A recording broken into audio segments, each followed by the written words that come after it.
Je vais tout de suite passer la parole aux intervenants, hein. Donc, on aura David Rontet qui euh, va faire quelque part un état des lieux, un panorama sur le sujet, hein. Donc, des tendances, en termes de pratiques nautiques, et puis des questions et des problématiques aussi, hein, que ça soulève. Et puis ensuite, on aura plus des focus, quelque part des témoignages d'études, de projets, d'expérimentation. D'une part, sur une pratique particulière donc d'observation de mammifères, pour faire court, le whale watching, comme on l'appelle. Euh, le témoignage de Vincent Dufour de la société Néo-Océan sur, ben, on va dire, un nouveau support, et puis les possibilités et les usages que ça permet. Et puis un témoignage groupé entre l'OFB, le Parc national des Calanques et la société Naviwatt.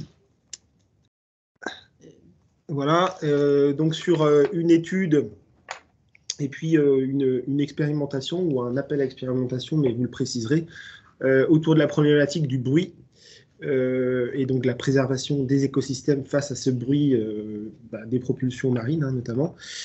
Et qu'est-ce que tu me disais, Rachel? Et donc, dernière intervention donc du parc naturel marin du Cap Corse et de l'Agriat sur quelque part le zonage des activités, enfin une étude, une observation des différentes activités nautiques sur le périmètre du parc et comment on les zone, on les circonscrit en vue de préserver les écosystèmes locaux et notamment la faune marine. Voilà, je fais juste une petite je redis juste quelque chose. On a réussi à tenir le timing sur la première partie.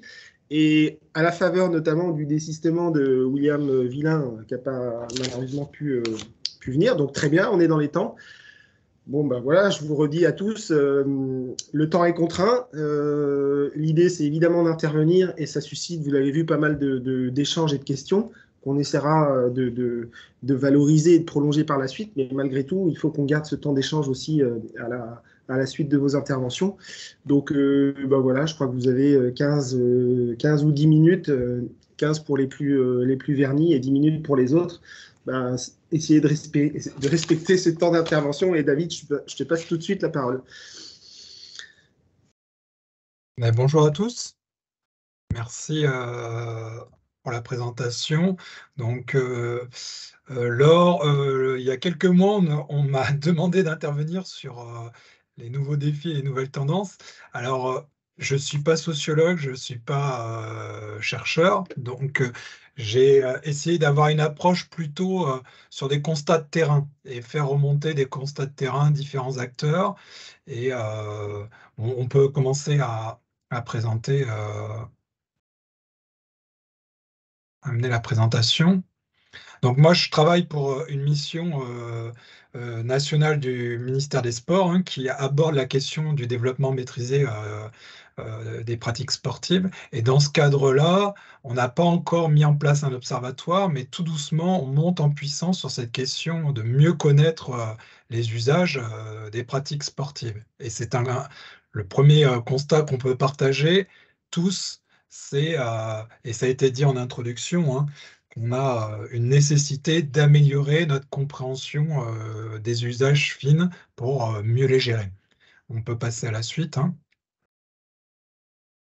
Donc j'ai essayé d'avoir une approche, tu peux passer, hein, essayer de voir est-ce qu'il y a une évolution ou pas avant crise Covid ou après crise Covid, parce qu'on a entendu beaucoup de choses sur des termes qui ont été différenciés et à partir de quelques éléments statistiques et quelques approches, eh ben, on va voir, je vais essayer d'avoir vous présenter.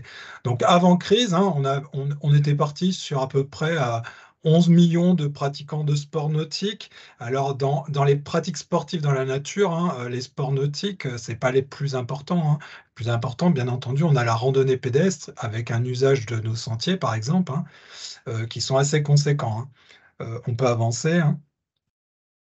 donc qui équivaut à un quart des Français. Alors, ce qu'on avait observé déjà avant le confinement, hein, qui avait été partagé, c'était une montée en puissance des usages de loisirs sur les plages, avec une part très significative.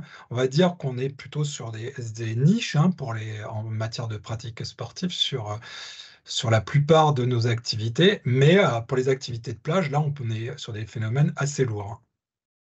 On peut passer. Après, qu'est-ce qu'on avait observé avant? Et ça, c'est assez, par rapport à d'autres usages, les activités sport nautiques sont plutôt des usages de classe socio-professionnelle élevée par rapport à d'autres activités. On peut mettre à part la baignade, parce que c'est un usage du littoral assez particulier, là, sur le coup, qui est beaucoup plus large. Et, à côté aussi, la randonnée pédestre, qui est au niveau classe socio-professionnelle, on touche plutôt largement toutes les classes socio-professionnelles. J'avance rapidement. Le Zoom, ça c'était avant le Covid, on avait déjà un regard assez fort au niveau des gestionnaires, hein, que ce soit à l'ANEL, les élus ou les services de l'État, sur une augmentation, une complexité de l'attractivité sur les plages. Alors quand je dis complexité, ça veut dire des usages de plus en plus diversifiés et une intensité qui se passe, qui a été renforcée par les statistiques. Peut-être la suite. Alors après, au niveau et tu peux cliquer parce que ça va faire, au niveau des attentes. Avant le Covid, on avait les premières attentes pour aller faire des pratiques sportives en milieu naturel et principalement sur l'espace maritime et le littoral. Ce sont la détente, l'amusement et en troisième, la nature. Voilà. Donc, ça, c'est un point assez important, c'est que le motif principal pour les citoyens pour aller sur notre littoral, ben, ils sont en recherche de détente, d'amusement, de dépaysement, et tout ça dans la nature. Et on va voir à post-Covid qu'il y a quand même des petits éléments qui ont un peu changé. Mais ça, c'est un élément assez important à comprendre, hein. Voilà, c'est les deux premiers facteurs sont quand même la recherche de détente et de retrait de la vie quotidienne. Voilà. Ça, c'est un élément aussi qu'on avait déjà perçu avant le Covid. C'est un étalement euh, en dehors de l'été des activités.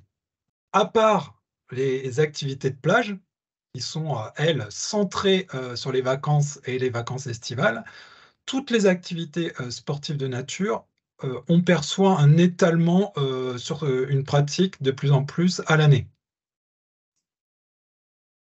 On peut passer à la suivante.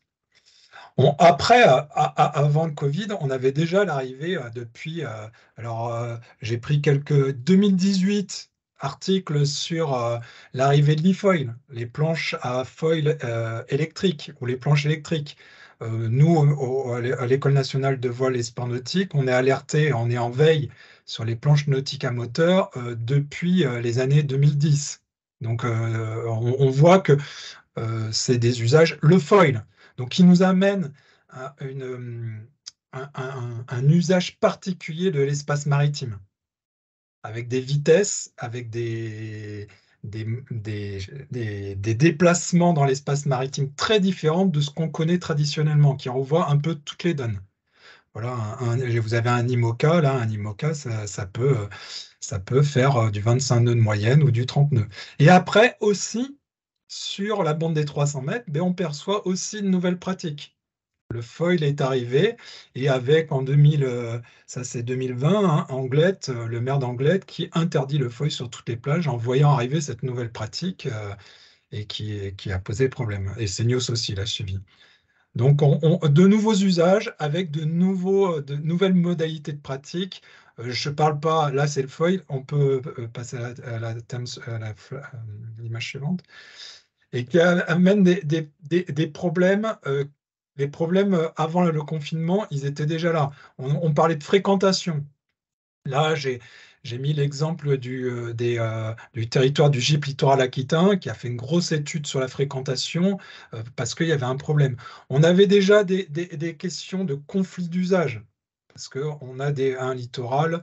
On avait aussi des problématiques déjà de compétences.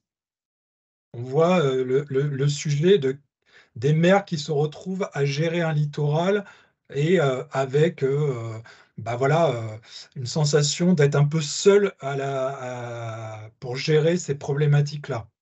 Là, j'ai pris l'exemple de l'histoire des CRS, hein, avec le retrait de l'État et la diminution des CRS, mais j'aurais pu prendre d'autres exemples, hein. Il y en a plusieurs où certains gestionnaires, ben, on a vraiment la sensation de se sentir seul à gérer les problématiques de fréquentation.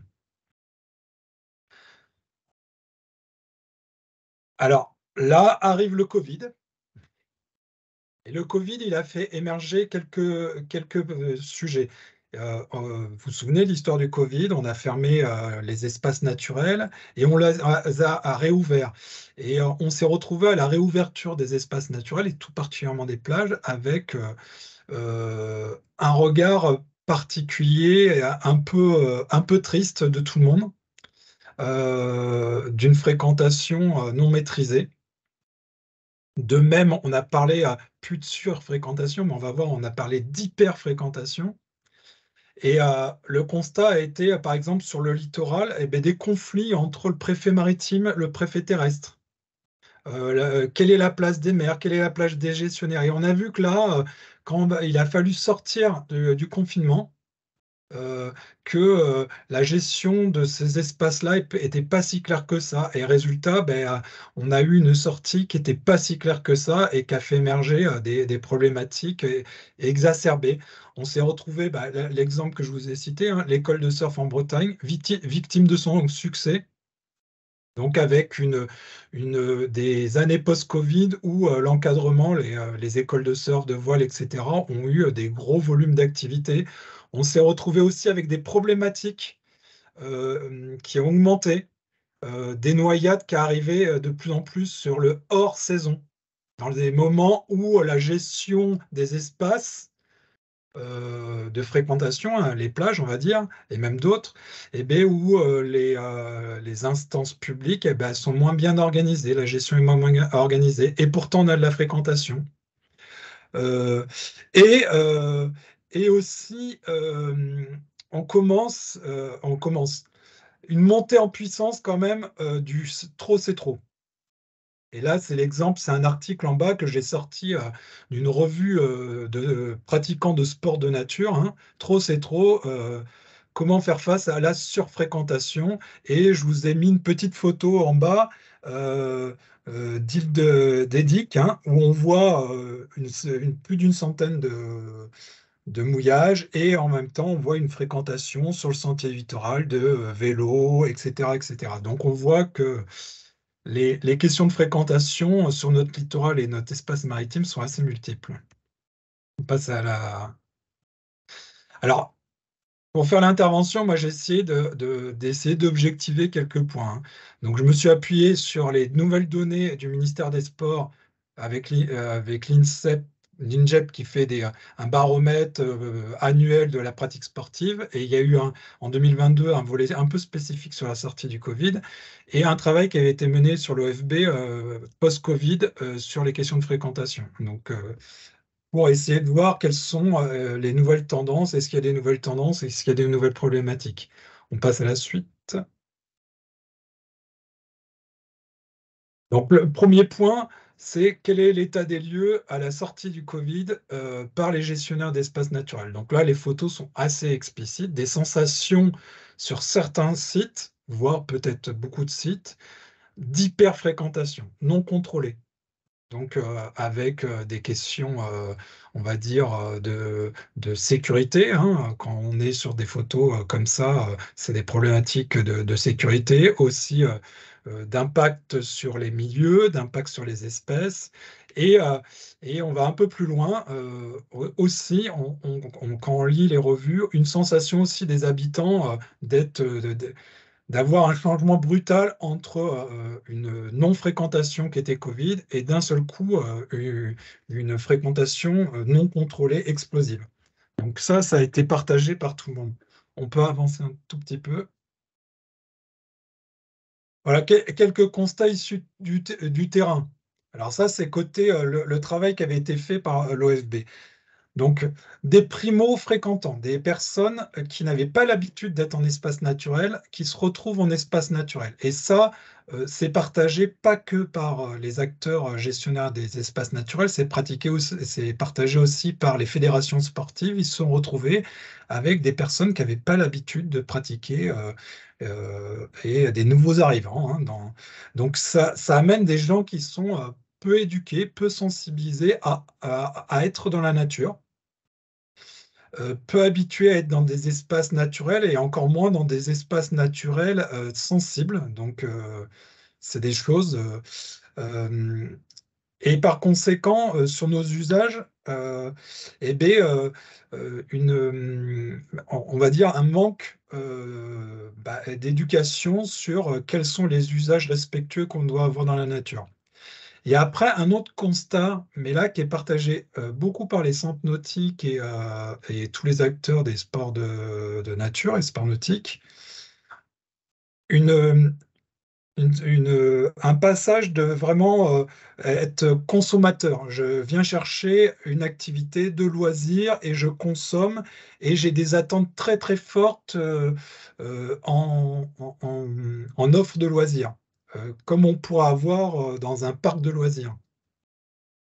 Et ça perturbait pas que les gestionnaires, hein. Ce constat a été fait par les élus territoriaux, ça a été fait par les habitants, mais aussi par les éducateurs sportifs. Autre constat, on peut passer à la slide suivante. Ça, c'était par rapport au public, sur les comportements. Alors, on a eu des comportements, on va dire, un peu inhabituels ou une augmentation de certains comportements, hein. Des conflits d'usage qui ont été plus conséquents. Il y en avait, on l'a vu, hein, mais là, un peu exacerbés. Et des fortes incivilités. Alors ça a été partagé par tout le monde, hein, que ce soit gestionnaire ou élu, ou des situations d'incivilité assez fortes, hein, que ce soit par rapport à l'autorité, que ce soit par l'aménagement qui a été fait sur les espaces, et que ce soit entre citoyens avec certaines situations assez agressives, du non-respect des zones d'accès ou toutes les modalités d'accès, hein, ça on l'a retrouvé, et, une augmentation des pratiques motorisées dans l'espace. Alors ça, on a vu, hein, tout à l'heure des nouvelles planches, hein, des planches motorisées, etc. On commence à avoir les assistances électriques qui arrivent même sur les planches de surf, hein, sur les stand-up paddle. Donc on commence à avoir l'assistance électrique qui émerge dans nos activités de manière assez forte.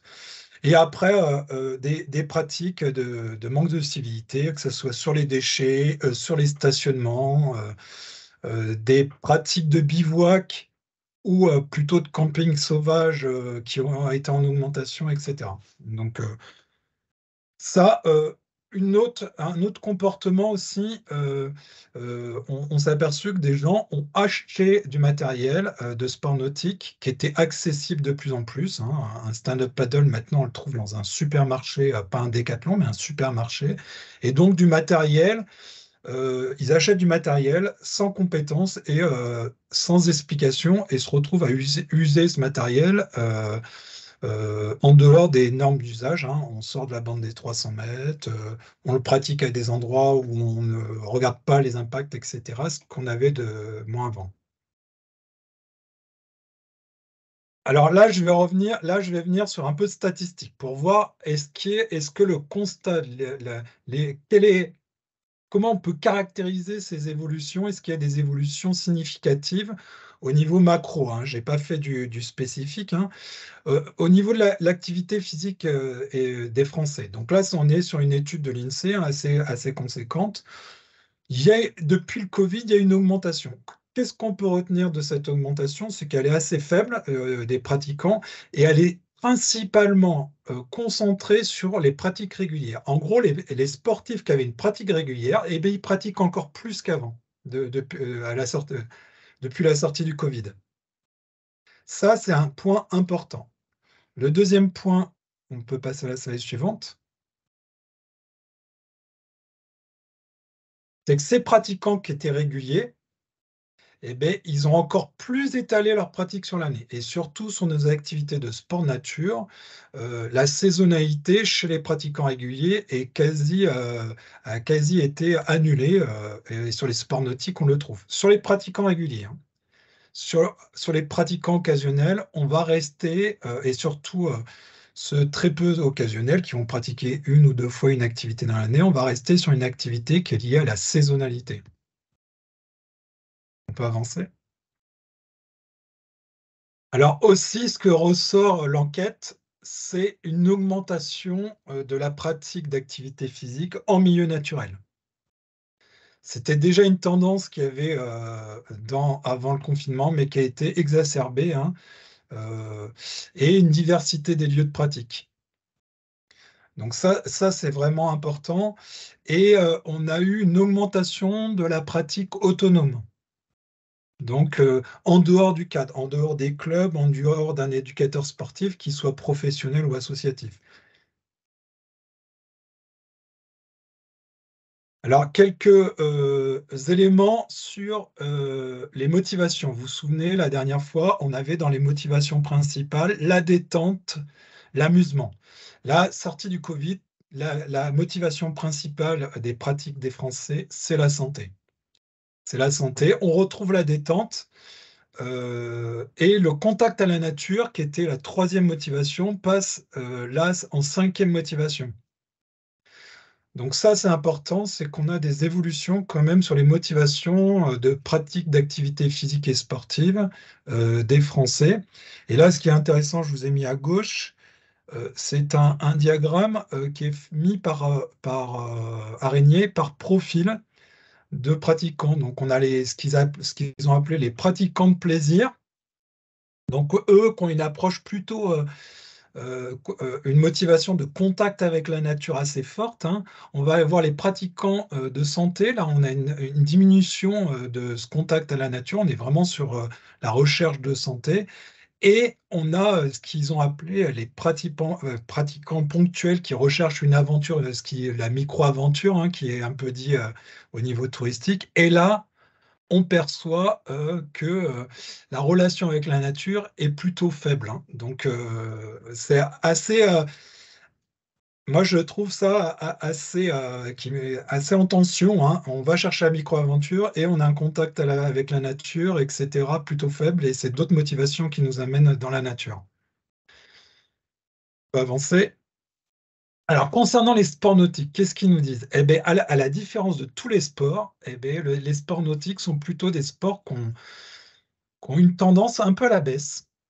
La course à pied, la randonnée, tout ça, les sports de nature, globalement, sont à la hausse et les sports nautiques sont plutôt à la baisse, hein. Quand on regarde entre le taux de 2018 et le taux de 2020, eh bien, ce sont une des rares activités qui sont plutôt à la baisse, hein, avec des baisses assez faibles, mais on est quand même à la baisse alors que tous les autres sont des tendances de pratique à la hausse. Alors, je ne saurais pas l'expliquer.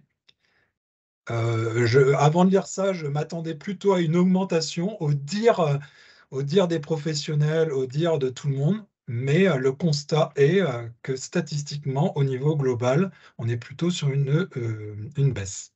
On peut pas avancer un tout petit peu. Slide suivante. Alors, j'ai été regarder aussi, là, je sors des données. Qu'est-ce que disent... Hop, pardon. Non, il faut rester sur la slide avant. Et j'ai presque fini. Alors, voilà, qu'est-ce que disent les professionnels? Donc, j'ai été regarder quelques discours de la FIN à la sortie, là, qui font le constat de l'année. Alors, ils parlent de nouvelles générations du nautique, nouvelles attentes. j'ai pas trouvé de. Il y a des données un peu de sociologiques qui reprennent ces points-là. Il y a eu plusieurs interventions. Donc ça, c'est peut-être intéressant à prendre. Il parle aussi d'une explosion des pratiques de glisse. Et ça, c'est un peu confirmé. Le marché de la vente des articles de glisse, les SUP, les surfs, etc., ce qui se passe dans la bande des 300 mètres a vraiment explosé. Et on constate une forte fréquentation. Et il parle aussi dans les nouvelles générations de pratiques d'une pratique de la propriété à l'usage. Alors ça peut poser la question justement d'un propriétaire qui a potentiellement une culture maritime assez forte à un usager qui a une culture maritime nouvelle en construction. Donc ça, c'est un point important. On a une transformation, en tout cas, c'est clair, des pratiquants de sport nautique. À la slide suivante.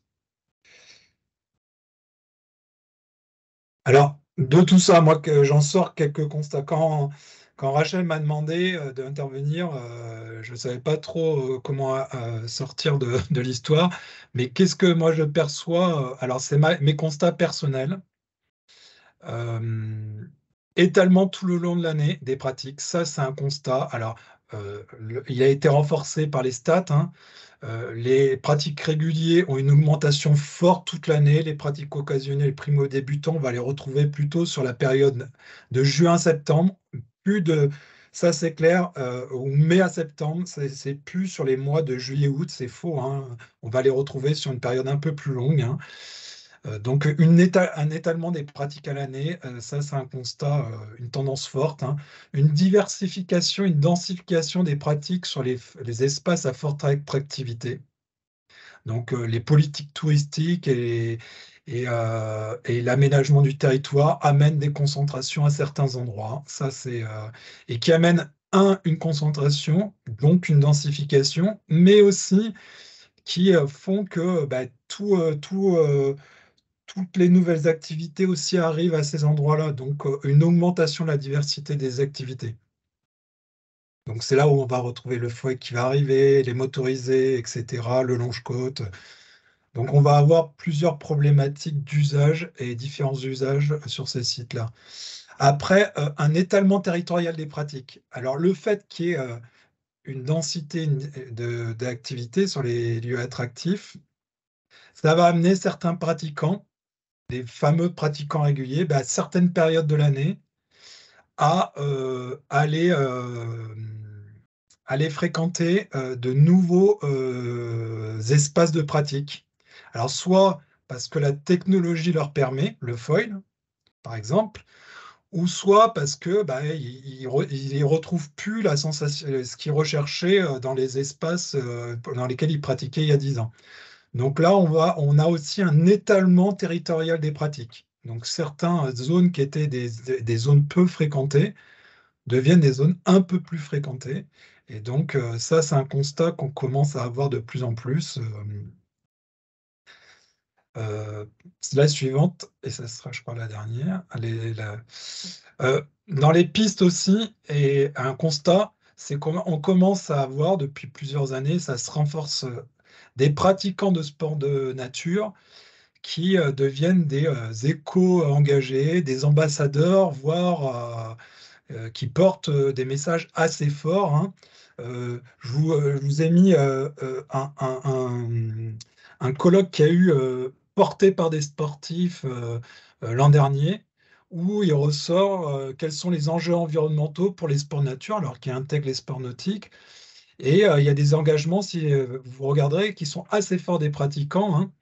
On a des sportifs maintenant internationaux qui font part de leur position pour marquer un peu un pas assez fort sur l'engagement et le fait que on doit changer la donne. Et après, il y a tout un travail aussi qui est mené sur on disait les bons gestes, accompagner les bons gestes, et il y a des communautés de sportifs engagés qui commencent à se créer.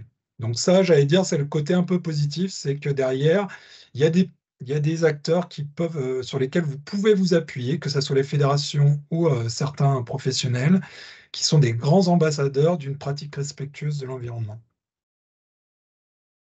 Et la dernière slide, qui est juste après.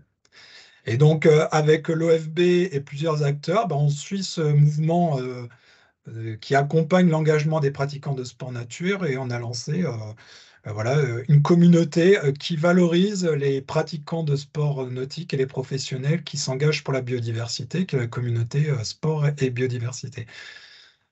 Donc voilà, c'était pour vous faire part de quelques tendances et avec une conclusion assez positive, c'est qu'on peut s'appuyer sur les pratiquants et les professionnels pour faire face aux nouveaux problèmes des usages de loisirs de nos espaces. Bon, ben, merci David. C'est effectivement une entrée en matière, et plus que ça, un panorama qui est bien dense. Bon, ce dont on manque sans doute un petit peu, c'est de recul pour savoir si ces tendances, et notamment celles qui ont été observées sur le passage Covid, là, sont, comme Tout à fait.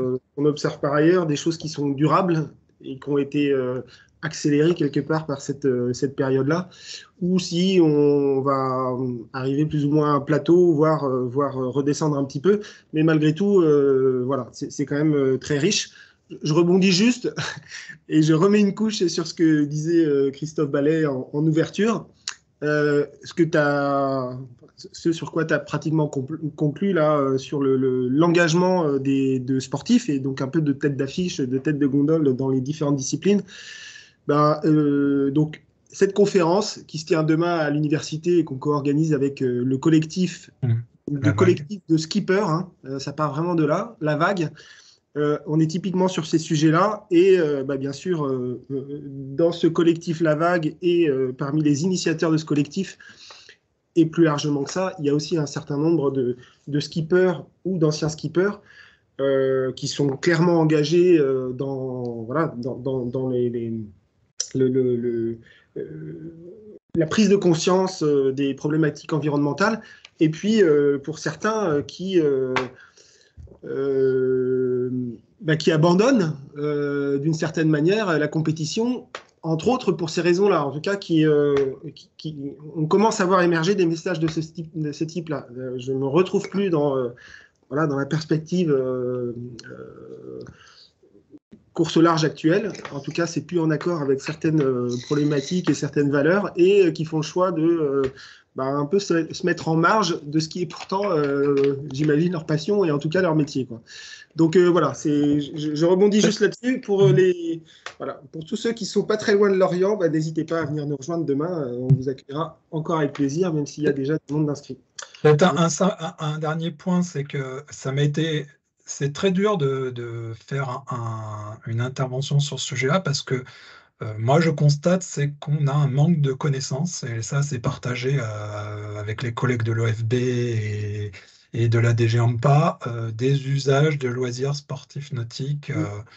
Il y a un manque de connaissances globales, nationales. Toutes les données que je vous ai sorties, les sports nautiques, c'est à la marge, hein. Il y a une ligne à chaque fois. On n'a pas de focale nationale et on a un manque de suivi, à part quelques cas territoriaux. Et donc, c'est très compliqué de gérer quelque chose qu'on ne connaît pas. Et vous êtes très bien placé à l'OFB, hein. Donc, là, il y a un vrai objet, hein, dans les années futures d'avoir des projets de recherche sur ça, d'avoir des observatoires qui se consolident pour mieux gérer. Donc ça, c'est peut-être la conclusion, hein, c'est que c'est très compliqué voilà, de gérer quelque chose qu'on ne connaît pas, donc il faut mettre des moyens sur la connaissance des usages. Fin. Bon, merci. Je crois qu'on reparlera d'observatoire dans la séquence, là, en tout cas d'observation. Je vais laisser la parole à Lorraine Trudel. Trudet, pardon. Non, Trudel. Trudel. Ouais, désolé. Je vous laisse la parole sur donc, les pratiques d'observation de mammifères marins. Ouais. Et peut-être plus que ça. Merci. Bonjour à tous. Merci pour l'invitation. Donc moi, je me présente, je m'appelle Lorraine Trudel et je suis chargée de mission au programme Whale Watching de l'association Miraceti, qui est une association qui œuvre pour la protection et la conservation des mammifères marins de Méditerranée. Et comme l'a dit Rachel, en présentant le programme, on va, dans mon cas en tout cas, s'éloigner un peu des ports et du littoral pour aller un peu plus au large, même si on peut rester aussi en côtier. Et lorsqu'on part en mer, on va être amené à potentiellement rencontrer des animaux comme des mammifères marins, des cétacés, donc tout ce qui est dauphins et baleines. Et bon, un petit aparté par rapport à ça, mais c'est vrai que là, je vais parler surtout de l'activité commerciale qui s'est développée, touristique commerciale qui s'est développée autour de cette activité. Mais il faut savoir que même là, par rapport aux pratiques nautiques, etc., il y a de plus en plus de monde sur le plan d'eau, notamment par le fait qu'on peut louer des bateaux plus facilement. Ça s'est beaucoup démocratisé. Voilà, des jet skis, toutes sortes de choses. Et donc, il y a de plus en plus de monde qui peut être amené à rencontrer ces animaux, et il y a encore beaucoup de personnes qui connaissent peu les règles d'approche. Et il faut savoir qu'il y a un code de bonne conduite qui existe, qui est destiné à tout le monde, et qui est disponible sur le site internet de l'accord Pélagos notamment. Et c'est vrai que si on veut profiter du milieu marin, faut essayer de le respecter du mieux qu'on peut, et notamment être informé sur les règles. Et donc c'est vrai que là-dessus on a un gros travail à faire, notamment avec les ports, notamment pour sensibiliser les gens, tous les plaisanciers à cela. Donc, je vais revenir à l'activité commerciale de ce qu'on appelle le whale watching. Effectivement, l'observation, le fait de proposer une activité commerciale pour aller observer donc, ces cétacés dans leur milieu naturel. Et juste là, je vous ai mis une petite carte pour vous montrer. Actuellement, on a fait un recensement là, en 2022 des structures et associations qui proposent cette activité-là. Et ce que vous pouvez voir ici, c'est que globalement, l'activité est développée principalement dans le Var, les Alpes-Maritimes et les Pyrénées-Orientales. On a recensé 33 structures en 2022, sachant que certaines peuvent passer sous les radars, puisqu'on fait ça à l'aide de la communication qui est faite par les structures. Donc, c'est une activité qui s'est fortement développée dans les années 90 et 2000, et ça a donné lieu effectivement, ça donne lieu à certains risques, notamment de sécurité, des risques sanitaires, lorsqu'on parle notamment de mise à l'eau. Ah, vous pouvez revenir si, je fais qu'est-ce qui, voilà, merci. De mise à l'eau avec les cétacés. On a plus rarement, mais ça peut arriver, des risques de collision. Et donc, ça va donner lieu à des impacts à court, moyen, long terme sur les populations de cétacés. Et ce qu'il faut savoir, c'est que c'est une activité qui est très peu encadrée, et notamment parce qu'elle n'est pas reconnue officiellement juridiquement. Donc, c'est difficile aussi de suivre l'évolution de cette, notamment socio-économique, de cette activité. Vous pouvez passer à la slide suivante. Donc, il y a un constat qui a été fait, un premier rapport diagnostic socio-économique qui a été réalisé par l'association Souffleurs d'écume en 2005, et qui a vu suite à l'augmentation de cette activité sur laquelle on avait très peu d'informations. Et il s'est trouvé que le constat a été assez inquiétant.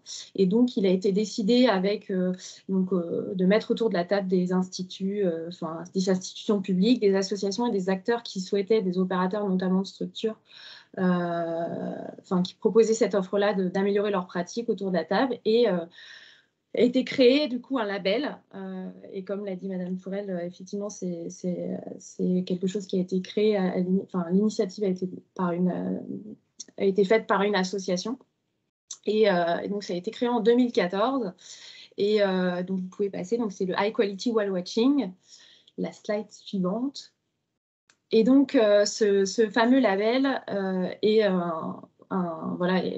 a été créé notamment suite un peu pour faire face au vide juridique, et pour essayer de mettre en avant les bonnes pratiques Et donc, c'est un outil de gestion qui est soutenu par l'État. Il faut savoir qu'il s'inscrit dans le cadre de la directive 4 du stratégie du milieu marin, puisque dans le programme de mesures, on a la promotion de ce label, et aussi sur le document stratégique de façade, où on a un indicateur sur la proportion de structures qui sont engagées dans ce type de dispositif, notamment donc, comme les chartes et le label High Quality Whale Watching.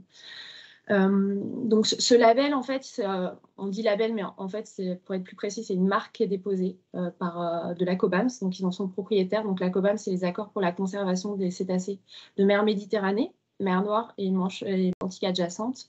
Et ça a été développé conjointement avec donc l'accord Paliagos, donc le sanctuaire. Et nous, on est animateur de l'association Miraceti du dispositif en France. Il faut savoir qu'il existe aussi en Italie. Et dans le cadre donc, de ce label, on a un comité de suivi donc, qui est composé notamment de la COBAMS, de Pélagos, de nous et à chaque fois 2 acteurs, donc 2 structures qui sont bénéficiaires du dispositif, qui sont représentants en fait des autres bénéficiaires.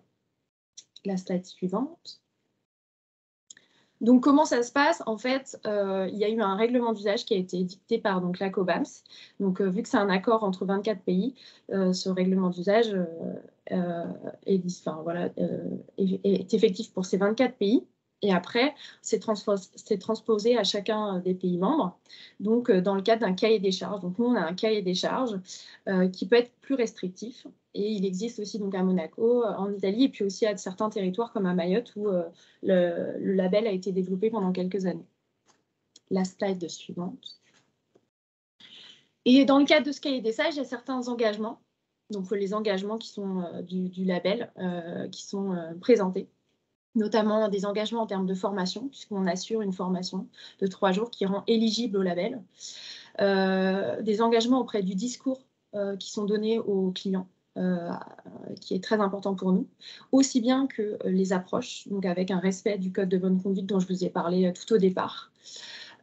Et puis, on encourage à valoriser des sorties plutôt naturalistes, plus que ciblées sur les cétacés, d'où la formation aussi pour apporter des connaissances sur l'environnement marin, donc de Méditerranée en l'occurrence pour nous, françaises, et puis sur les autres espèces qu'on peut rencontrer lors des sorties. On a aussi une contribution à la recherche puisque les opérateurs doivent collecter des données sur les observations qui sont faites et qui nous sont remontées tous les ans. Et puis, donc, la nage est interdite. Ça, c'est dans le règlement d'usage. Par contre, le repérage aérien, nous, dans notre cas, dans le cahier des charges, il est interdit. Dans le règlement d'usage commun aux 24 pays, il n'est pas recommandé, mais il n'est pas interdit. Il faut le savoir. La slide suivante. Donc, dans le cadre, nous, plus particulièrement de l'animation, en quoi ça consiste? Donc, comme je vous l'ai dit, en fait, on assure tout ce qui est formation, des nouvelles structures qui souhaitent se labelliser, mais aussi au sein des structures déjà bénéficiaires du dispositif, il y a pas mal de turnover au niveau des capitaines, des animateurs, donc ils doivent être aussi formés, donc voilà, ils peuvent participer à ces formations. On assure effectivement la labellisation par la suite. On s'assure que les engagements respectés avec des visites d'évaluation inopinées tous les ans. Alors, pas tous les ans, malheureusement, pour toutes les structures. On aimerait bien, mais malheureusement, on ne peut pas le faire actuellement. Donc voilà, pour vraiment s'assurer que le label est respecté. On assure toute la communication. On a réseaux sociaux, site internet, puis des supports pédagogiques pour accompagner les opérateurs. On fait un suivi annuel de manière générale avec les opérateurs. Tout ce qui est lié à l'activité de whale watching en général, la réglementation, tout ce qui est autour du label, etc. Tous les besoins qu'ils peuvent avoir aussi. On garde un échange, on essaye de garder un lien avec eux régulier pendant tout le long de l'année. Et puis, on s'assure de la collégialité, puisque en fait, le but, c'est que nous, on est animateurs, donc on ne décide rien tout seul. Et le but, c'est de toujours essayer d'inclure les opérateurs dans les décisions. Il faut savoir que le cahier des charges, il évolue. En fait, ce n'est pas quelque chose de figé. Il est revu tous les 4 ans. Et donc, il y a un groupe de travail qui est organisé où toutes les structures bénéficiaires sont conviées, notamment sur les propositions d'évolution du label. Et il y a des votes qui sont faits. La slide suivante.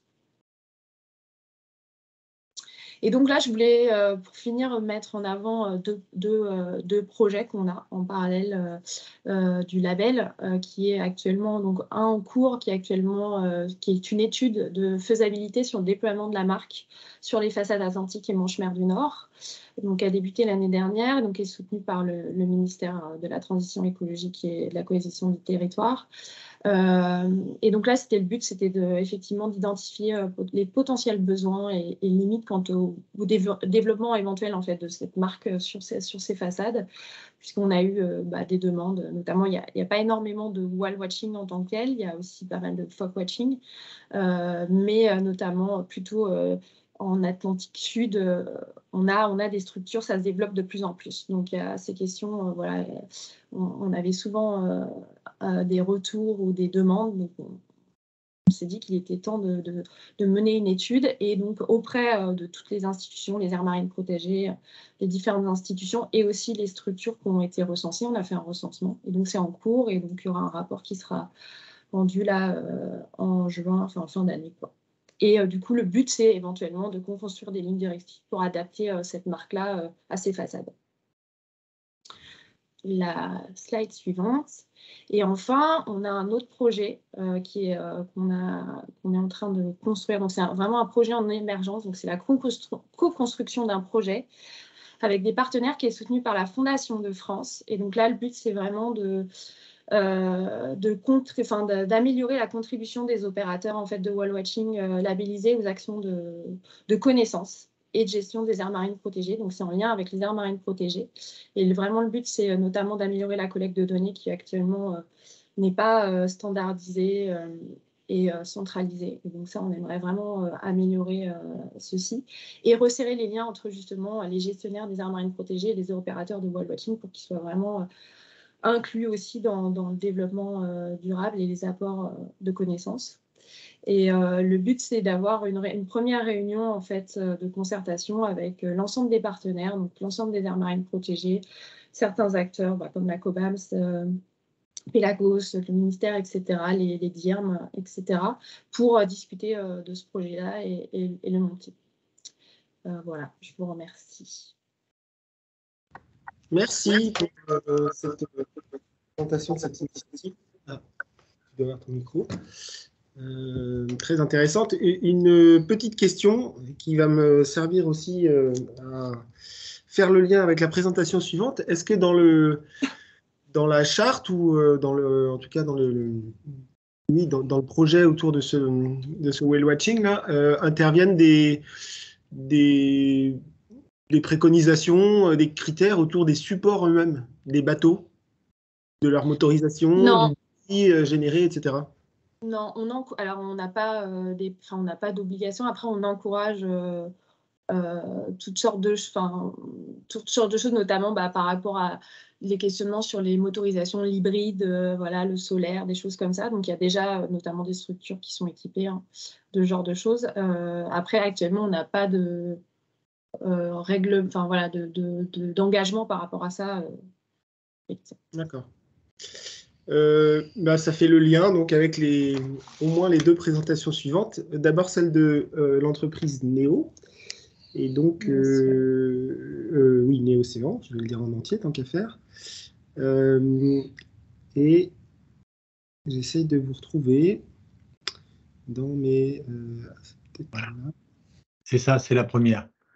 Ouais, alors moi, mais j'essaie de vous retrouver vous. Moi, je ne m'occupe pas des présentations, je m'occupe des présentateurs. Et... Vous êtes sur quel nom, Vincent? Oui, c'est ça, c'est Alice Calvé, ça y est. Non, mais oui, c'était ça. Voilà, Alice, je vous mets en avant et c'est parti, je vous laisse prendre la parole.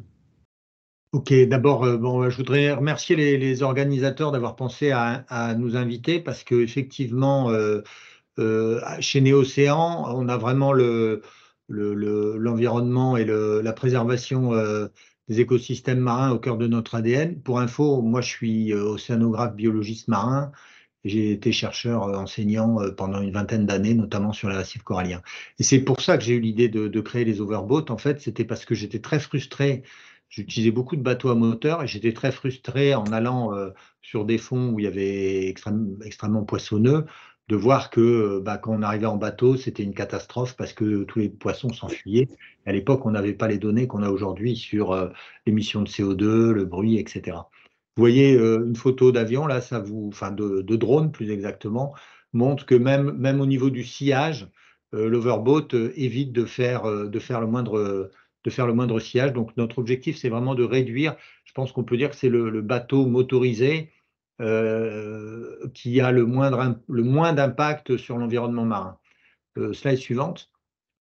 Alors, il faut savoir donc que l'industrie nautique et navale, c'est un énorme champ économique. On appelle navire tout ce qui fait plus de 24 mètres, donc il y en a 50 000 qui sillonnent les océans. Et après, les bateaux donc, qui font de 2,50 m à 25 mètres, il y en a à peu près 25 millions qui sont vendus chaque année. Donc vous voyez que c'est énorme. Et puis il y a des marchés en croissance, que ce soit les Amériques, l'Asie évidemment, et même l'Europe continue à être en croissance. Slide suivante. Alors, le problème, si vous voulez, c'est que l'énergie consommée par tous ces bateaux est inutile à 80% parce qu'en fait, la motorisation d'un bateau sert à pousser l'eau. Donc, on arrive à des inepties comme, enfin, ce que je considère personnellement, hein, c'est un parti pris. Une ineptie, vous voyez qu'un bateau là qui fait une dizaine de mètres, bon, c'est pris aux États-Unis, au Miami Boat Show. Il possède 4 moteurs de 600 chevaux, donc 2400 chevaux et 48 cylindres. Bon, ça ne sert à rien. Il faut savoir aussi qu'un bateau, même un bateau comme ceux qu'on peut voir, qu'on a pu voir avant, un bateau qui transporte une petite famille, en fait, consomme l'équivalent de 5 voitures à peu près. Donc il y a une surconsommation d'énergie par le bateau comparativement à toute autre forme de véhicule par le fait qu'il faut pousser l'eau. Suivante. Alors nous, on a combiné en fait 3 technologies. Bon, d'abord, on a une propulsion électrique, donc on fait notre propre motorisation électrique. Ensuite, on a mis des foils. Alors, j'ai entendu parler de foils tout à l'heure. Je pense que le foil, c'est comme toute technologie. Ça peut être bien, ça peut être moins bien, ça dépend comment on s'en sert. Et la troisième combinaison qu'on a mis, c'est de l'automatisme. Et justement, ça contrôle la stabilité. Et c'est notamment pour la sécurité à la fois des gens qui sont sur l'overboat et des gens qui peuvent être éventuellement à côté. Et donc, toute cette partie automatisme décuple l'intérêt des foils et d'une motorisation électrique. Slide suivante. Donc, le gain des foils en T, c'est de réduire de 80% la consommation d'énergie. Donc, on annule un peu la surconsommation liée à l'eau. Et vous voyez ici sur la courbe que soit on gagne en vitesse à énergie égale, donc à traînée égale, soit au contraire, on peut gagner de la vitesse, enfin de l'énergie à vitesse égale. Donc c'est le gain qu'on peut avoir.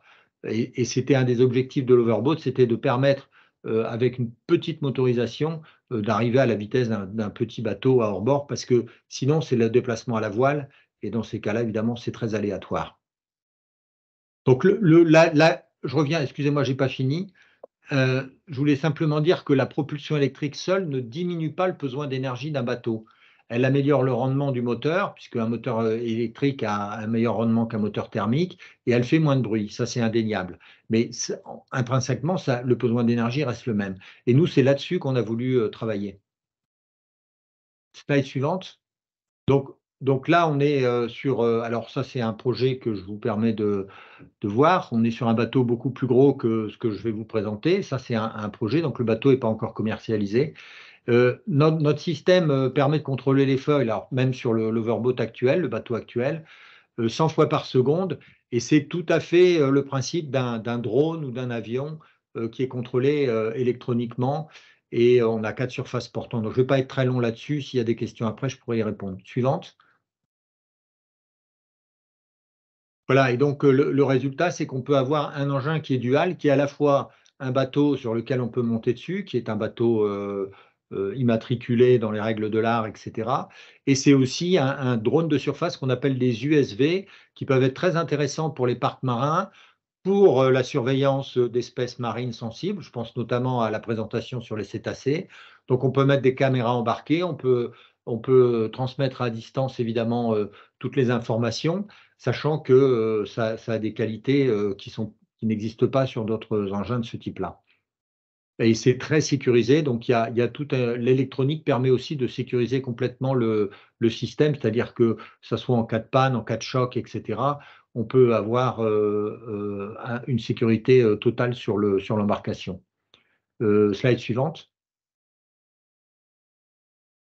Voilà, donc nous, ce qu'on a, bon, Néocéan, c'est une start-up, c'est à la fois une deep tech, donc on est issu de l'université de Montpellier, où on a développé dans les laboratoires toutes ces 3 technologies, on les a combinées, ce qui était très compliqué à faire. Et donc l'idée, c'était plutôt que de continuer à développer de la tech et à faire une boîte de R&D, on a voulu commercialiser un bateau qui sert à la fois de démonstrateur de notre savoir-faire, mais c'est aussi un produit qui a des tas d'applications et qui a des performances qui sont inaccessibles pour un bateau de taille équivalente en ce qu'on appelle en archimédien, c'est-à-dire sans foil et sans électronique embarquée. Notamment le franchissement des vagues, la maniabilité, l'accessibilité. Et après, il a des qualités aussi qui sont uniques, c'est-à-dire que bon, il est électrique, mais du coup, il est totalement silencieux, il fait aucun rejet en mer et il fait aucun sillage. Donc, on a quelque chose qui est sans impact sur le milieu. Alors, c'est pas sans impact, zéro impact, parce qu'à partir du moment où on a quelque chose dans l'eau, il y a un impact.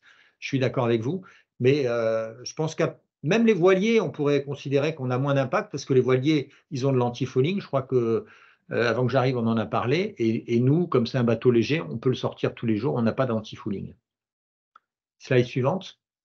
Et donc, on peut considérer aujourd'hui que l'overboat, par rapport à un certain nombre de concurrents, on est plus vert et plus technologique, ça, à la limite, peu importe, mais on est probablement l'engin le plus écolo qui soit commercialisé actuellement, y compris parmi d'autres engins à foil qui ont d'autres nuisances ou d'autres contraintes. Slide suivante. Voilà, donc alors là, c'est à la fois la bonne et la mauvaise nouvelle. C'est qu'on vend, bon là, on a dépassé ce chiffre de 50 maintenant, on commercialise que depuis 1 an et demi.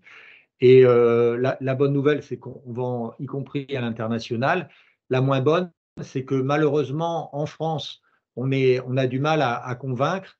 Et ça, je vais vous en parler après, parce que c'est des décisions de certains ministères qui font que, bon, déjà, il n'y a pas de subvention sur les bateaux électriques, il faut le savoir, mais par contre, un de nos concurrents directs, le jet ski, pour ne pas le nommer, est très largement subventionné actuellement, et ça, il n'y a pas beaucoup de gens qui sont au courant.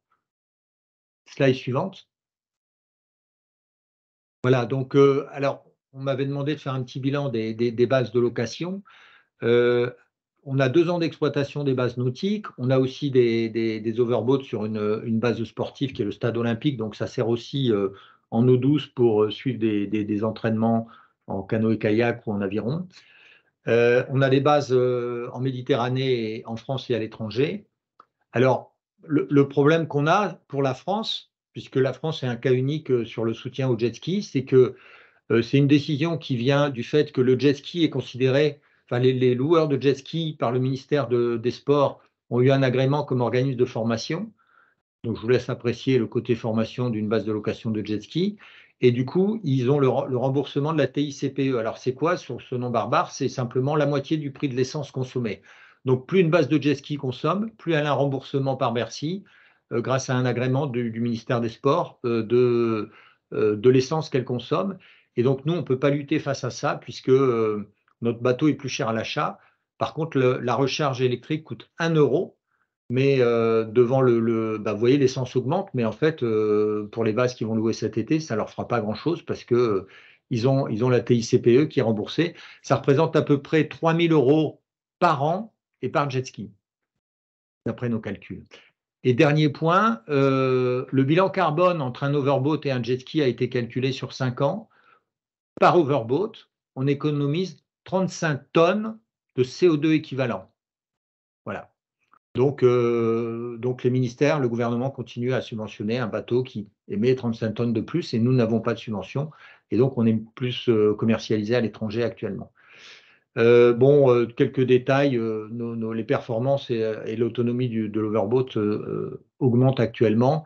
Alors, ce qu'on a vu sur les centaines de gens qui ont loué des overboats, c'est qu'il y a 100% de satisfaction clientèle pour plusieurs raisons. D'abord, la prise en main est immédiate.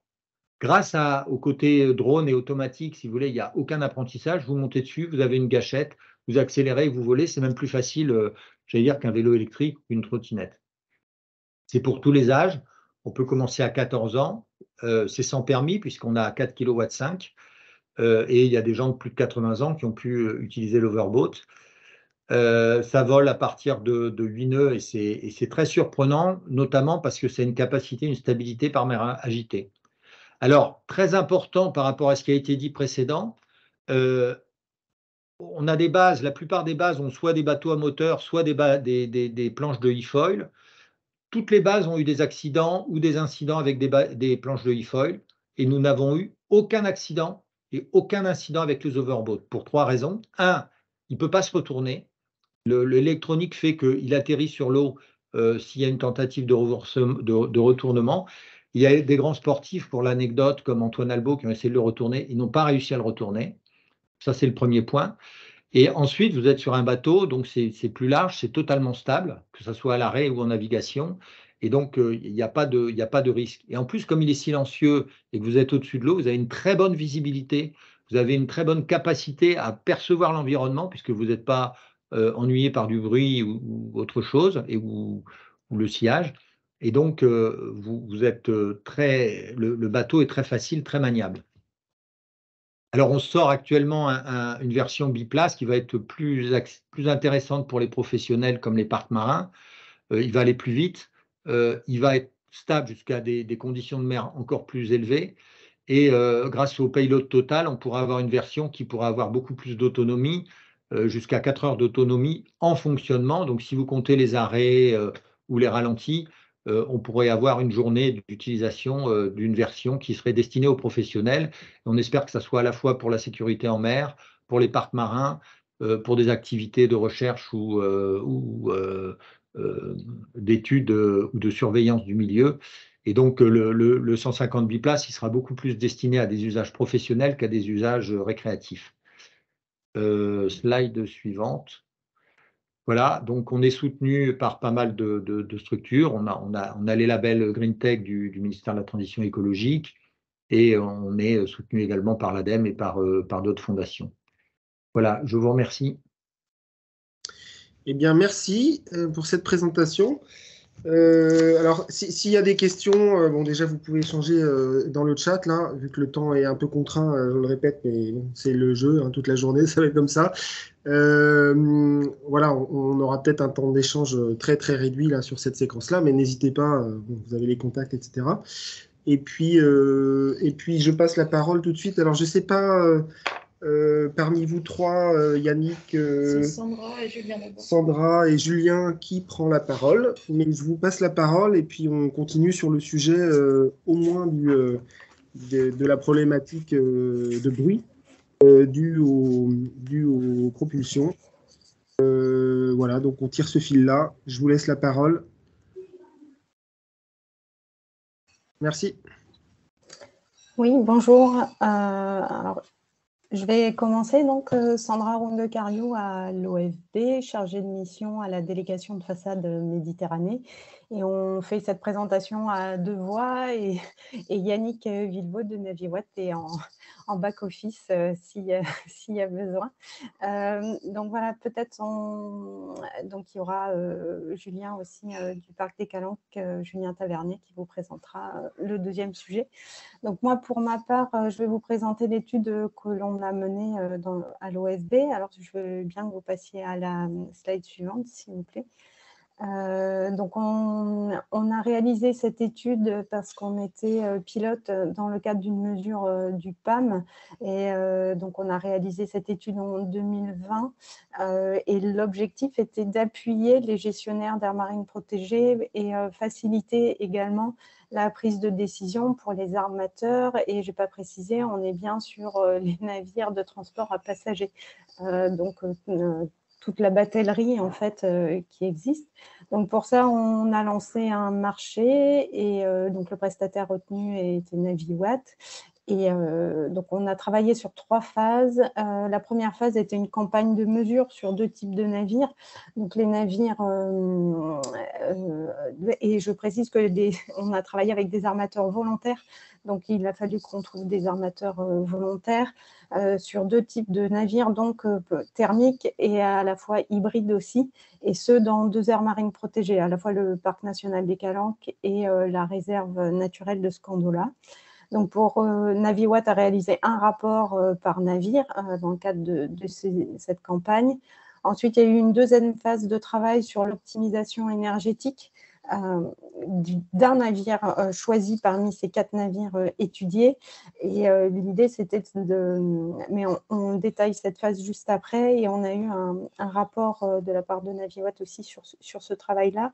Et la dernière phase, c'était une synthèse documentaire et bibliographique sur les énergies existantes et ce qui pouvait, tout ce qui est en place aujourd'hui, et également le développement d'un outil d'aide à la décision. Donc, on en parlera aussi un petit peu plus tard. Donc, je veux bien qu'on passe la diapo suivante. Merci. Donc, la phase 1, il y a eu une phase de collecte de données. Et là, je vais détailler peut-être un peu la phase 2. Donc, il y a eu on a choisi un navire sur lequel on a fait 2 scénarios de rétrofit, un en hybride parallèle et un en hybride de série. Donc, il y a eu plusieurs étapes. Pour ça, on analyse les consommations sur la base des données, bien sûr, collectées en phase 1, et ça permet de définir le profil de navigation. Ensuite, il y a eu un dimensionnement du parc batterie, avec notamment la prise en compte des temps de recharge à quai nécessaires. Et sur cette base-là, il y a une proposition aussi d'optimisation de la carène, parce que l'architecture de la carène joue aussi dans ce cadre-là. Donc, ces travaux ont permis de calculer un petit peu aussi les résultats en termes d'émissions de CO2. Donc, dans le cadre de l'hybride de série, on a une réduction de 75% de l'émission de CO2, et dans l'hybride parallèle, on a une réduction de 21%. En termes de résultats économiques, sur ces 2 scénarios, on a une analyse du coût d'exploitation qui informe sur le fait que si on passe à un hybride de série, on a un gain de 90 000 € à peu près, et la solution hybride parallèle représente une économie de 9 000 €, mais on va voir que l'investissement de départ n'est pas le même non plus. Donc, on peut passer à la slide suivante, s'il vous plaît. Donc là, bon, on ne voit pas très bien, je suis navrée, mais là, c'était une comparaison des 2 solutions. Donc, il y a une différence importante en termes de coût d'investissement initial. Donc, sur l'hybride de série, on est entre 740 000 € à 860 000 € pour le coût de rétrofit. Et quant à l'hybride parallèle, on est sur un coût variable de 200 000 € à 250 000 €. Donc, on n'est pas sur le même investissement. Donc, sur l'hybride de série, on a un temps d'immobilisation du navire aussi qui est important, parce que les travaux sont plus conséquents. Et donc, voilà, la comparaison sera disponible, les rapports sont là. Donc, vu que ce n'est pas très lisible, on peut passer à la diapo suivante, s'il vous plaît. Donc, sur la dernière phase, il y a eu la phase 3, donc c'est un retour d'expérience et un outil d'aide à la décision, comme je le disais tout à l'heure, qui se base qui permet en fait d'avoir les solutions alternatives aussi, mais en regardant tout ce qui est stockage d'énergie, solutions de recharge à quai et les différentes configurations existantes. Donc, cet outil d'aide à la décision également s'appuie sur le profil de navigation et le bilan énergétique journalier qui est renseigné par l'armateur. C'est un fichier Excel en fait que l'armateur peut remplir. Ensuite, il y a le dimensionnement du parc batterie avec les phases de recharge en fonction de ces renseignements, et la définition de l'évolution des masses aussi sur le navire à prendre en compte. Et le coût d'exploitation et réduction d'émissions de CO2 qui sont calculés, tout ça dans le cadre de cet outil. Il y a également une partie analyse réglementaire de la solution sélectionnée, parce qu'en fait, on s'est aperçu que ça génère pas mal de questionnements et d'adaptation aussi du navire sur ces côtés-là, aux côtés du niveau certification aussi du navire ensuite pour pouvoir prendre la mer. Donc juste peut-être en conclusion, je voulais juste dire qu'on a fait une présentation de cette étude aux armateurs et ce qui ressort, c'est qu'en fait, voilà, quelle est la prise en compte de l'augmentation tarifaire aujourd'hui? Donc ça, on n'avait pas pu le prendre en compte à l'époque puisqu'on a démarré l'étude en pleine période de confinement. Ça n'a pas été très simple, donc on a eu quand même des contraintes. Les armateurs suggéraient dans ces cas-là, selon l'option qu'ils choisissaient de rétrofit, de se dire les services de l'État, dans ces cas-là, augmentez-nous la durée des AOT sur la période d'amortissement, parce que les armateurs donc, ont une autorisation d'exploiter et une autorisation d'occupation temporaire donc, qui est liée à cette autorisation. Donc pour eux, s'ils veulent se lancer dans un investissement, ils ont besoin d'avoir une garantie de pouvoir avoir une place à quai. Enfin, il y avait aussi la problématique des installations disponibles à quai, le fait de pouvoir amener l'électricité jusqu'au quai. Il y a certains ports pour lesquels ça peut être problématique. Le fait qu'il y ait une évolution permanente également et les problématiques risque incendie qui ont été évoquées aussi pour ce type de technologie.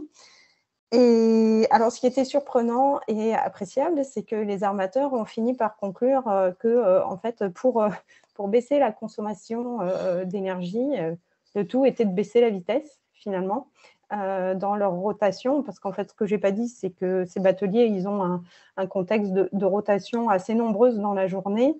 Et voilà, sauf que s'ils baissent la vitesse, ils font moins de rotation et ça change un petit peu leur économie de travail. Et donc, c'est un petit peu ce qui a été dit ce matin, c'est que finalement, il y a peut-être aussi un changement de paradigme à regarder pour que, en fait, la pratique s'adapte à l'environnement et qu'on puisse avoir moins d'impact sur l'environnement en ne pas essayant de faire de l'économie l'objet principal, mais de s'intégrer dans l'environnement. Donc, ce qui était assez appréciable, c'est que les armateurs commencent à avoir cette idée. Bon, ce n'est pas encore tout de suite prêt et Julien va vous dire effectivement, dans le cadre de l'appel à projet, quelle a été la réaction des bateliers au travers de l'appel à projet. Donc voilà, si Yannick veut peut-être compléter très rapidement mon propos ou si je n'ai pas trop dit de bêtises. Non, merci. Bonjour à tous. Merci, c'était très bien. On avait aussi des résultats. Je pense que tu n'as pas eu le temps de les évoquer. C'était concernant les émissions acoustiques dans l'air et sous l'eau. Donc, il y a eu aussi cette étude qui a été faite, qui a montré quelle était la réduction sonore liée à la portion en fait du trajet qui était faite en électrique. Voilà. C'était simplement pour dire que ça avait été aussi une partie de l'étude. Ok, merci. Je m'avance peut-être, mais ces résultats ou ces études sont disponibles, au moins dans le cadre du... Je parle peut-être à vous, à Stéphanie, à Coraline, je ne sais pas. Oui, c'est une étude qui a été financée par l'OFB, donc c'est tout à fait communicable. Ok, donc voilà, si ça intéresse. Julien, je vous laisse la parole. Ok, donc moi, je suis Julien Tavernier, je suis chargé de mission activité nautique au Parc national des Calanques et en parallèle de l'étude qui a été posée par l'OFB sur la motorisation et peu bruyante, nous on a conduit aussi à la mise en place d'un appel à projet à destination des armateurs du Parc national pour la transition énergétique des navires. Il faut savoir que le parc représente le parc des bateaux présents sur le parc et d'environ 60 unités disponibles pour visiter les calanques. Donc, on peut passer à la diapo suivante. S'il vous plaît, merci. Donc, du coup, on a mis en place un appel à projet et pour le faire, on a été obligé de passer par un état des lieux, une étude de bilan de quelle était la flotte présente sur notre territoire, quels étaient ses impacts potentiels, que ce soit en émissions de gaz à effet de serre ou de CO2 ou autres gaz, et en termes de bruit aérien et sous-marin.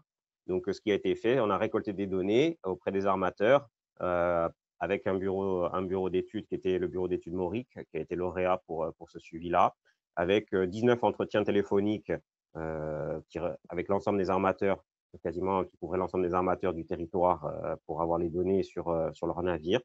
Un retour de questionnaire qui, lui, avait été envoyé à l'ensemble des armateurs, un fichier Excel qui leur permettait de rentrer toutes les données techniques et de consommation qu'ils connaissaient sur leur navire, et 5 entretiens sur site plus poussés pour aller plus loin avec 5 armateurs. Au niveau des objectifs, c'était de dresser les bilans des émissions atmosphériques de l'ensemble de la flotte du territoire, tous navires confondus, et un bilan des bruits sous-marins et aériens des différents navires. Par contre, vu les niveaux de financement, on n'a pas fait de relevé in situ, c'était plus des études qui sont parties à partir de données techniques qui ont été fournies par les armateurs. On peut passer à la slide suivante. Donc là, je vous ai mis un premier résultat de cette étude. Là, c'est le résultat des bilans des émissions atmosphériques rapportées en CO2 par kilo par passager.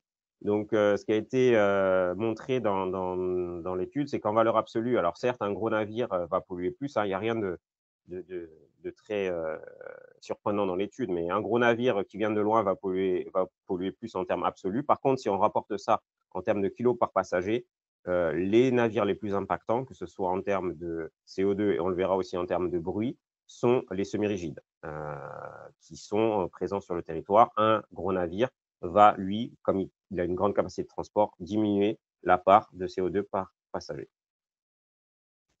Slide suivante. Là, je vous ai remis un peu les études au niveau du bruit qui ont été menées sur le territoire. Donc, on a utilisé comme base de référence les données qui commencent à sortir sur les formules qui sont fournies par DGVNet.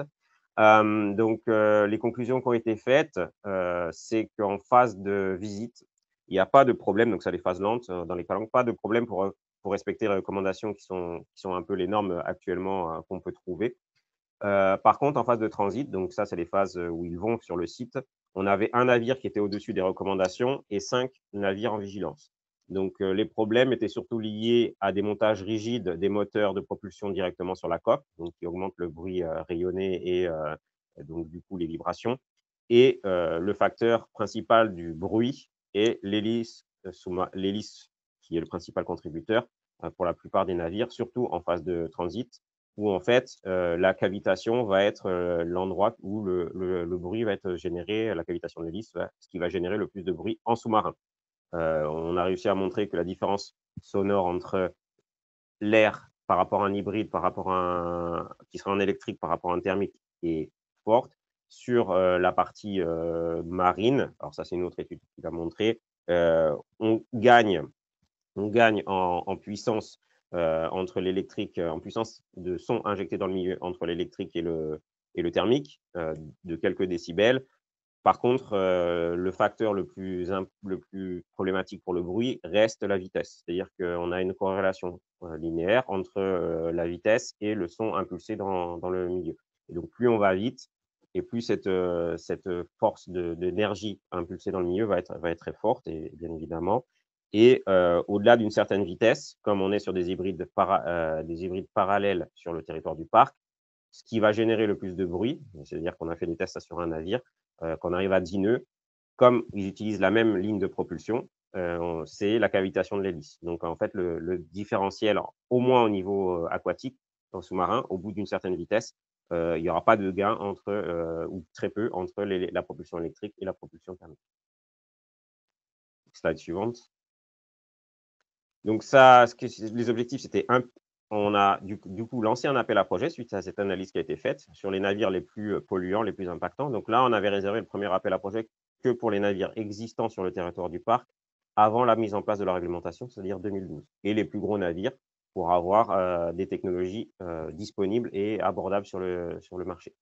Donc, on a impulsé, l'objectif, c'était d'impulser une évolution majeure de la flottille historique, parce qu'on avait en fait une différence entre une flottille existante qui était là à la création du parc et les nouvelles bateaux qui doivent rentrer sur le territoire, qui, eux, doivent répondre à des critères d'hybride forts pour pouvoir rentrer sur le territoire.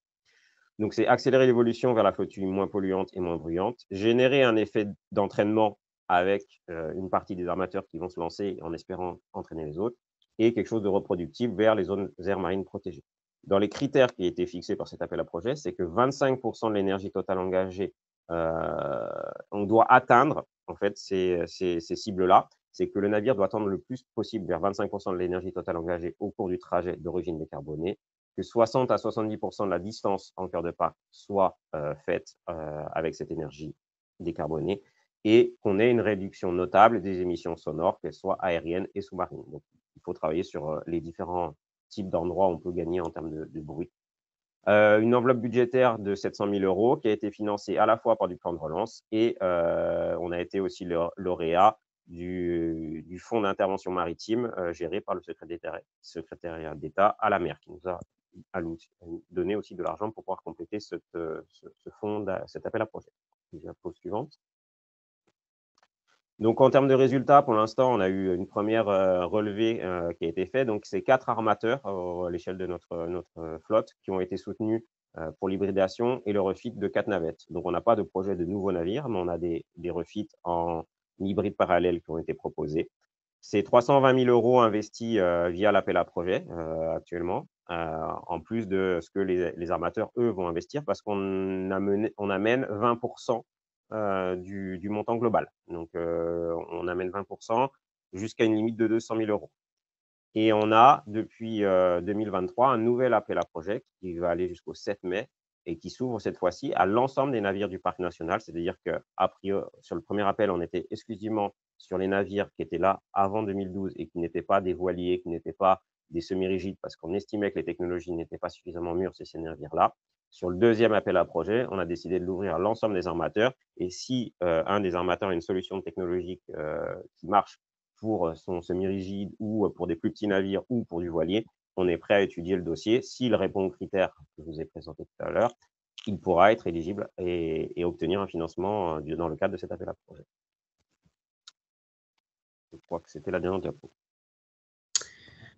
Ok, merci. On va passer sans transition à la dernière intervention de cette table ronde parce que le temps file. Et donc, on va passer des questions. N'hésitez pas à profiter de la conversation, du coup. Et je passe la parole à Aurélie Essartier. Et je vous mets en évidence. C'est parti. Bonjour à tous, Aurélie Essartier, je suis chargée de mission usage en mer au parc naturel marin du Cap Corse et de la Griate et je vais vous présenter le zonage des activités qui a été mis en place sur notre territoire. Donc d'abord quelques éléments de contexte sur le parc. Donc on est sur le plus grand parc marin de métropole avec 6830 km² de superficie. Il s'étend sur 225 km de linéaire côtier. Il commence à Bastia, Ville-Porte, donc la commune de Bastia à l'est, que vous voyez sur la carte, et se termine à l'ouest au niveau de la commune de Belgodère. Il s'étend sur 27 communes. Il y a à peu près 18 000 habitants sur le territoire, et chiffre qui est quintuplé durant la saison estivale.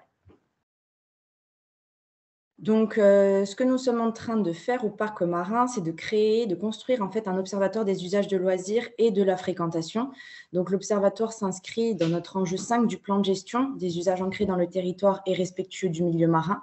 Et en fait, il a été initié dans le cadre d'un projet européen, le projet Réseau Blo, pour la construction d'un observatoire des usages de loisirs en interparc.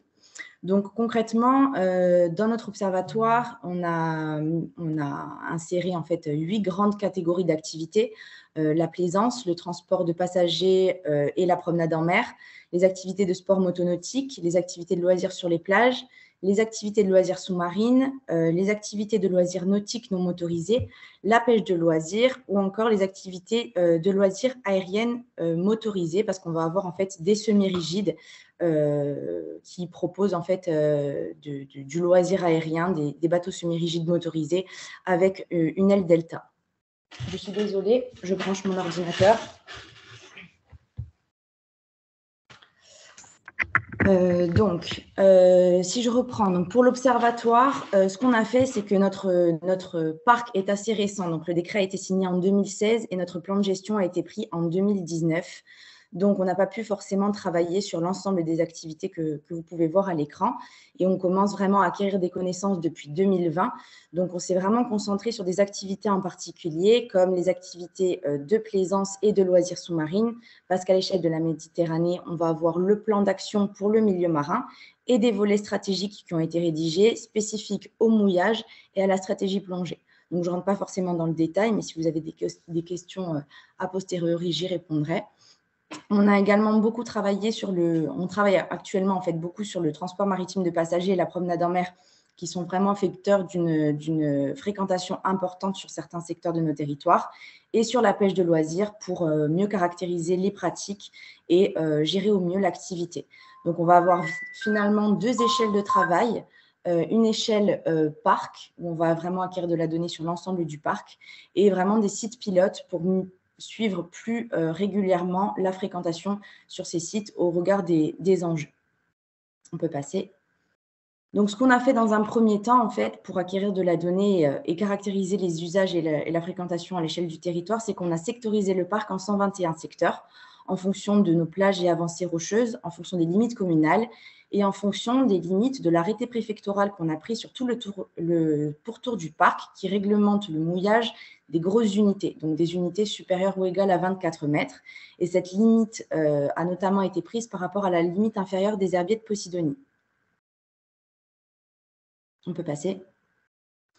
Donc, en termes de méthode d'acquisition des données, on en a testé plusieurs, les survols aériens, les comptages terrain, les questionnaires et les enquêtes, la télémétrie laser ou encore les caméras. Et on a essayé de mettre en parallèle certains éléments comme les coûts, la réplicabilité, le temps nécessaire à la mise en œuvre des méthodes et les moyens humains nécessaires également, de façon à pouvoir comparer les méthodes mises en œuvre pour l'observatoire.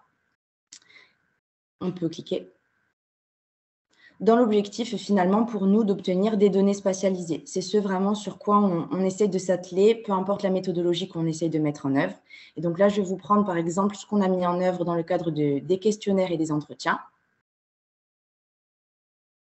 Donc, on a créé à l'échelle du territoire un carnet d'adresses des prestataires d'activités nautiques en 2020 qu'on essaye de réactualiser tous les 3 ans. Donc, cette année, on le réactualise.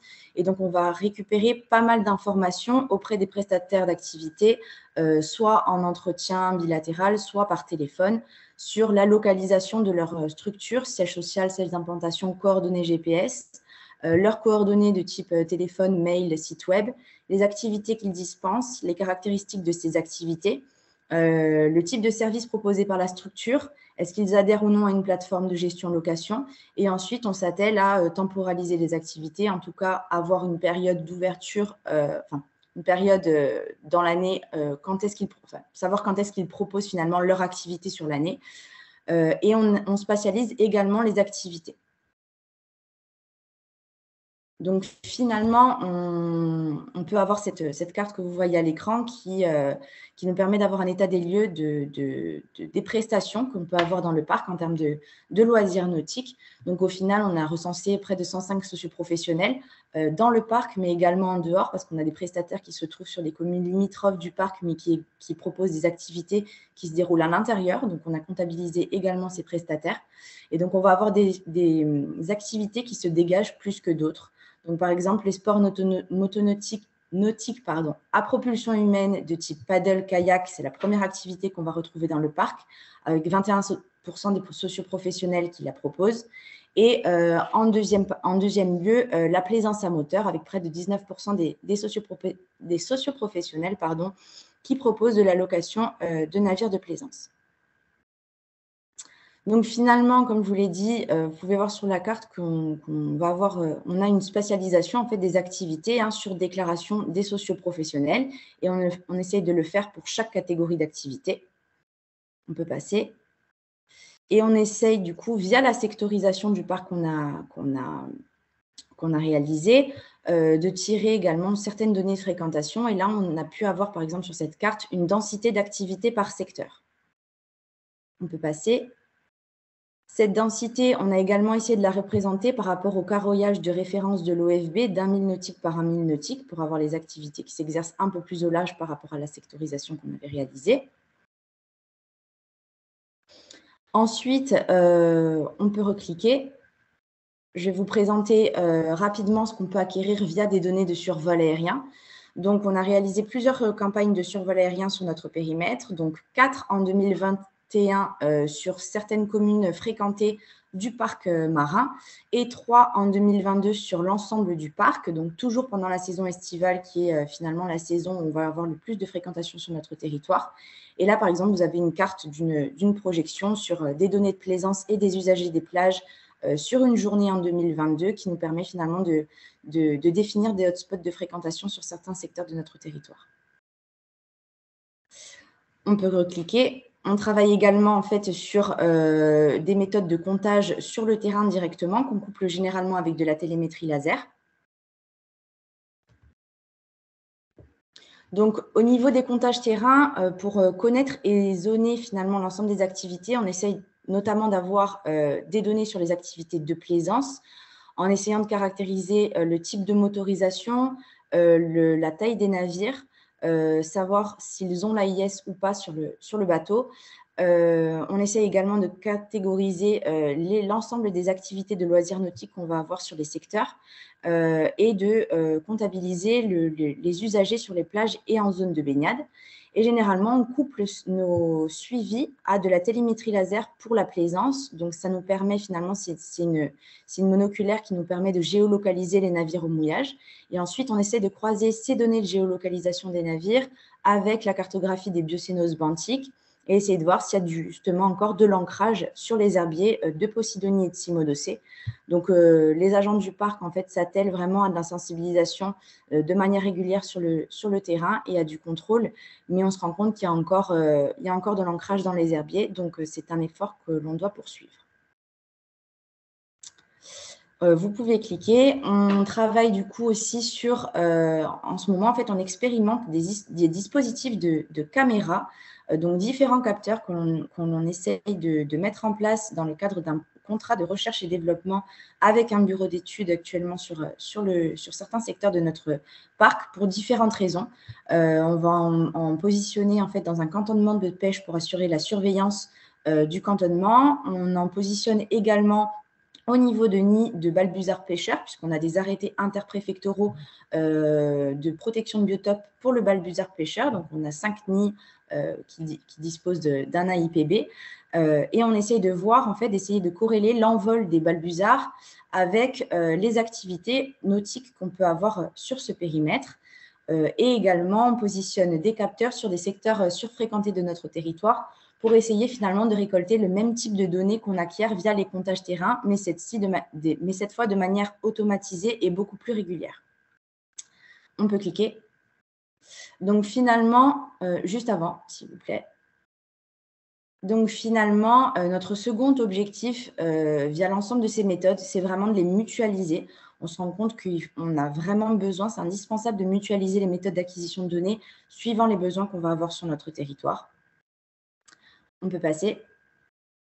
Et finalement, ce qu'on aimerait faire à moyen long terme, ce serait de croiser les données sur les usages de loisirs et sur les habitats et les espèces afin d'évaluer un niveau de risque. Parce que finalement, nous, notre objectif en tant qu'aire marine protégée, ça va être vraiment de concilier, en tant que parc, de concilier le maintien des activités socio-économiques et la préservation du milieu marin. Et lorsqu'on engrange autant de données sur les usages en mer, on se dit, mais finalement, qu'est-ce qu'on va en faire? Et le but, ça va être de voir comment est-ce qu'on peut préserver le milieu. Donc, l'idéal serait de pouvoir croiser ces données pour évaluer un risque sur des habitats et des espèces. Donc, ça a par exemple été le cas dans le cadre de l'analyse de risque de pêche professionnelle qu'on a réalisée sur notre territoire. Donc, en fait, c'est une analyse obligatoire qui est réalisée pour nous à l'échelle de notre parc, puisqu'il vaut document d'objectif pour nos 6 sites Natura 2000 majoritaires, et elle permet en fait à l'ensemble des pêcheurs professionnels de s'affranchir d'une évaluation d'incidence Natura 2000 qu'ils doivent faire de manière individuelle. Donc là, on la réalise à l'échelle vraiment du territoire. Et donc finalement, dans le cadre de cette analyse, il y a des matrices qui ont été développées, des matrices spécifiques à la sensibilité des habitats benthiques, qui a été créée par le Muséum national d'histoire naturelle en 2016, une matrice de pression physique engendrée par les engins de pêche développés par l'IFREMER en 2018. Ces matrices sont croisées et ça nous permet finalement d'obtenir une matrice de risque qui a été développée par l'Office français de la biodiversité en 2018, de dégradation finalement d'habitat. Je n'irai pas plus loin dans la méthodologie, on peut encore croiser du coup ces niveaux de risque avec des facteurs locaux pour avoir finalement un risque vraiment de porter atteinte aux objectifs de conservation des habitats. Donc finalement, nous, on aimerait le mettre en œuvre pour les activités de loisirs. Là, ça a vraiment été fait dans le cadre de la pêche professionnelle. On peut passer. Et on a essayé finalement de l'expérimenter spécifiquement pour le grand dauphin dans le cadre d'un stage de M2 qui a été réalisé au parc. Du coup, on a essayé d'évaluer le risque de porter atteinte au grand dauphin. Donc, comment est-ce qu'on a fait? On a essayé de récupérer les données spatialisées qu'on a pu obtenir dans le cadre du carnet d'adresses des prestataires d'activités nautiques, donc ce que je vous présentais tout à l'heure. On a récupéré les données spatialisées des habitats préférentiels du grand dauphin qui ont été acquises dans le cadre des campagnes SAM, c'est les survols aériens pour la mégafaune marine qui ont été réalisés en Méditerranée sur différentes périodes. Et une fois ces données croisées, on a pu avoir déjà un premier risque d'interaction entre ces activités, dont des activités de loisirs, et les espèces, et cette espèce. On peut passer. Et finalement, dans le cadre de ce stage, il y a une méthodologie qui a été développée pour évaluer le risque de porter atteinte à la conservation de cette espèce. Donc finalement, là, vous avez un exemple au niveau de la méthodo. Vous avez une activité, on prend par exemple les activités nautiques motorisées, des sous-activités. Il y a 3 types de pressions, celles qui sont générées sur le grand dauphin, celles qui sont les plus impactantes finalement pour l'espèce. Donc le dérangement physique, la collision et le bruit, c'est celles qui ont été sélectionnées. Il y a une sensibilité qui a été définie. Donc cette sensibilité, elle a été définie sur la base de documents bibliographiques, une étude de Dallot et al. En 2018 qui a été réalisée sur le golfe du Lion. Donc ça reste quand même du binaire, sensible, non sensible. On croise ces données avec des enjeux locaux et on a un risque de porter atteinte au grand dauphin. C'est quand même une méthodologie qui a des limites parce que pour plusieurs raisons. Notamment, pour la sensibilité, on n'a que du binaire, du sensible, non sensible, ça serait bien d'aller au-delà. Pour les campagnes SAM, on a 2 campagnes qui ont été réalisées en 2011-2012 et 2018-2019. C'est des transects qui ont été réalisés à l'échelle de la Méditerranée, donc on n'a pas le transect de manière qui couvre en fait tout notre parc. Ensuite, les données sont modélisées à l'échelle du parc. Et ensuite, par rapport aux données qu'on acquiert dans le cadre de la spatialisation des usages par rapport au carnet d'adresses, on a vraiment une spatialisation de manière assez globale, mais on ne l'a pas associée à des données temporelles, c'est-à-dire qu'on n'a pas une spatialisation par saison, mais vraiment une spatialisation globale. Donc, c'est une méthodologie qu'il faudrait approfondir et revoir, mais l'idée étant de vraiment travailler sur un risque pour les habitats et les espèces de notre territoire. Je vous remercie pour votre attention. Merci beaucoup pour cette intervention qui fait bien la boucle avec notamment les conclusions, une des conclusions que tirait David dans son intervention un peu introductive sur cette table ronde, la nécessité d'observatoires, de collecter des données. Là, typiquement, il y a quand même un certain nombre de méthodos, d'outils qui ont été mis au-delà des données que vous avez récoltées, mais qui sont aussi propres à votre espace de travail. Mais sur les méthodos, les outils, etc., j'imagine que c'est très inspirant pour un certain nombre des participants là.